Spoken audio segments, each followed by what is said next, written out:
Hey y'all, welcome back to Lick the Spoon. I am Rambo. This is my beautiful wife, Paola. and we are back with another how-to. If this is your first time here, I suggest you hit that like and subscribe button. If it's not your first time, then you know what to expect. Quick, clean, and healthy food.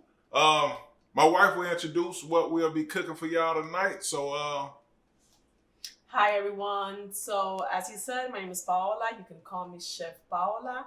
And today we are making an air fried salmon. I've been seasoning it. Well, it's been marinating in the refrigerator for about 5 hours. And so we are going to accompany that air fried salmon with a green salad. My green salad, of course, is going to be much better than my husband and is completely different. He barely adds anything. I add a whole bunch of great toppings. So stay tuned and maybe you can vote on which one is the best salad.